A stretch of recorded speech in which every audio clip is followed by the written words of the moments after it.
Morning news India पर आपका स्वागत है। मैं हूं आपका अपना अजीज डॉक्टर उरुक्रम शर्मा। राजस्थान की राजनीति में निश्चित रूप से इस समय बहुत ज्यादा गर्माहट है।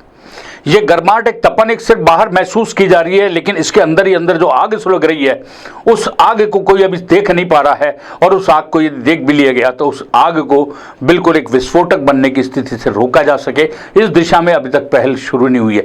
या यूं कहें तो तूफान से पहले की एक शांति है। तूफान तो आना तय है और वर्तमान हालत के अंदर इस तरीके की चीजें चल रही है। आप देख के चलिए इस बात को। राजस्थान के अंदर किरोड़ीलाल मीणा का मंत्री पद से इस्तीफा देना, अपने तमाम सरकारी सुविधाओं को छोड़ना, राष्ट्रीय अध्यक्ष जेपी नड्डा से मिलना, इसी सिलसिले में मुख्यमंत्री भजनलाल सरकार का दिल्ली जाकर राष्ट्रीय अध्यक्ष जेपी नड्डा से मुलाकात करना, लेकिन अभी तक भी किरोड़ीलाल मीणा का इस्तीफा वापस नहीं होना, यह एक बहुत बड़ा संकेत तो आ ही रहा था।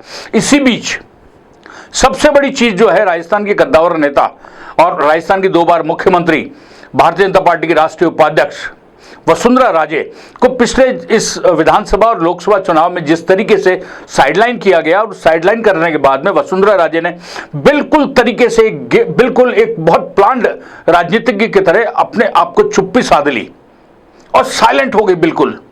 और साइलेंट होने के बाद में वसुंधरा राजे ने जो उनके खिलाफ जो बोलने वाले थे, जिसने जो बोला बोलती रही, लेकिन वसुंधरा राजे ने बहुत ही शांत तरीके से अपने आप को चुप रखा। और केंद्र भी इस बात को लेकर संकट में था कि अब वसुंधरा को साइड किया, शायद कोई बहुत बड़ा एक हंगामा क्रिएट होगा राजस्थान के अंदर।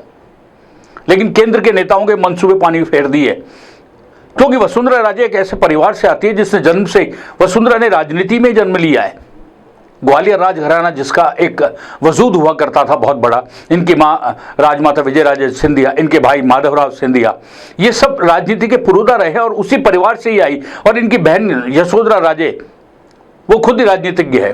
तो राजनीति तो इनके खून खून में, रग रग में बसी हुई है। अब आप देखिए इनका चुप्पी रहने के बाद में जिसको जो करना था कर लिया गया। और राजस्थान के अंदर परिणाम क्या है, लोकसभा की 25 सीटों में से आप देखिए 11 सीटें भारतीय जनता पार्टी के हाथ से चली गई।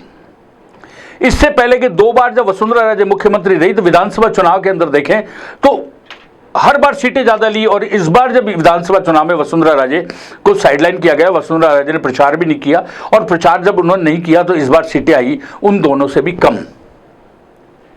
अच्छे दिग्गज चुनाव हार गए। राजेंद्र राठौड़ जैसे दिग्गज चुनाव इस मैदान में विधानसभा चुनाव हार गए, जो ये मानते थे कि अब वो मुख्यमंत्री की दौड़ में हैं।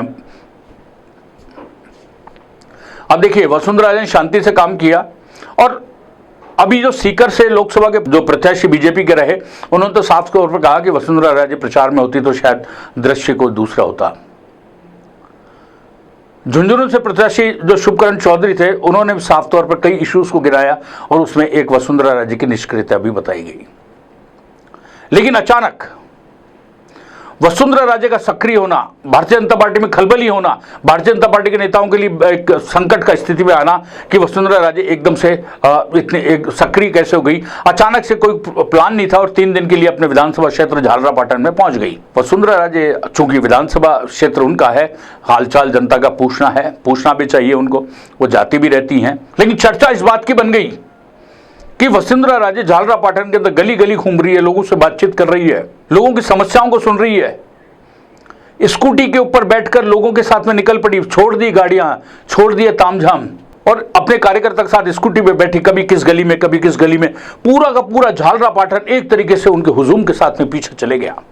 बात एक विधानसभा क्षेत्र के, लेकिन इसके अलावा भी 199 विधानसभा क्षेत्र ऐसे जिसमें वसुंधरा राजे का वर्चस्व, वसुंधरा राजे के समर्थकों की एक बड़ी फौज है। आप देखिए अचानक से वसुंधरा राजे का इस तरीके से होना क्या अपनी ताकत को बताने का काम है, या स्वाभाविक रूप से वसुंधरा गई है तो भारतीय जनता पार्टी क्या ये एनालिसिस करने में लग रही है कि वसुंधरा राजे अब दोबारा से एक्टिव होगी तो उसके असर क्या होंगे। क्योंकि भारतीय जनता पार्टी के कार्यकर्ताओं के मन में अंदर ही साफ है, और एमएलएस के अंदर भी स्पेशल रूप से चल रहा है कि सीनियर जो एमएलएस हैं उनको इस मंत्री पद से भी, मंत्रिमंडल से भी बिल्कुल दरकिनार रखा गया। किरोड़ी मीणा को तो आप देख के रखिए, इतना बड़ा लीडर है और उसके विभाग जो उनको मिले उसके 2 टुकड़े कर दिए, जबकि किरोड़ी मीणा के समर्थकों को साफ उम्मीद थी इस बार कि उनको डिप्टी चीफ मिनिस्टर तो बनाया जाएगा। इधर किरोड़ी का नाराज होना, उधर वसुंधरा राजे का सक्रिय होना, इसके अलावा तमाम जो नेता हार गए या जो जिनको टिकट नहीं मिला, जो कद्दावर थे या दूसरी पार्टी से आए लोगों को टिकट दे दिया गया। आप देखिए महेंद्रजीत सिंह मालवीय को कांग्रेस से लेकर बीजेपी में शामिल किया, पूरा बांसवाड़ा इनके हाथ से, भारतीय जनता पार्टी के हाथ से साफ हो गया। नहीं, बांसवाड़ा से ही वसुंधरा राजे ने अपनी पहली परिवर्तन यात्रा शुरू करी थी और वो आप देखिए 4 भुजानाथ से होकर जब वो बांसवाड़ा में पूरा दौरा किया, पूरा बांसवाड़ा उलट पड़ा था और पूरी तरीके से एक तरीके से सारी की सारी सीटें जो थी भारतीय जनता पार्टी के खाते में आई थी। लेकिन 1 साल पहले बनी जो बांसवाड़ा में पार्टी थी उसने भारतीय जनता पार्टी का पूरे मंसूबों पर पानी फेर दिया। लोकसभा तो गई, विधानसभा की तमाम सीटें भी हाथ से चले गई और अभी उपचुनाव होने हैं। बांसवाड़ा की सीट पर उपचुनाव होने हैं, दौसा में उपचुनाव होने हैं, कई सीटें हैं जिनमें 5 विधानसभा की सीटें हैं जिन पर चुनाव हो रहा है और वसुंधरा का इस तरह से एक्टिव होना और पार्टी के लिए अब देखिए विधानसभा चुनाव में अपने क्षेत्र से बाहर उन्होंने प्रचारण किया और अभी भी वो भारतीय जनता पार्टी मान रही है कि 5 सीटों से कम 3 सीटें तो उनके हाथ में आ जाए। लेकिन अभी भी भारतीय जनता पार्टी ये तोल नहीं पा रही कि वसुंधरा राजे का एक्शन किस दिशा में जा रहा है, कहाँ जाएगा।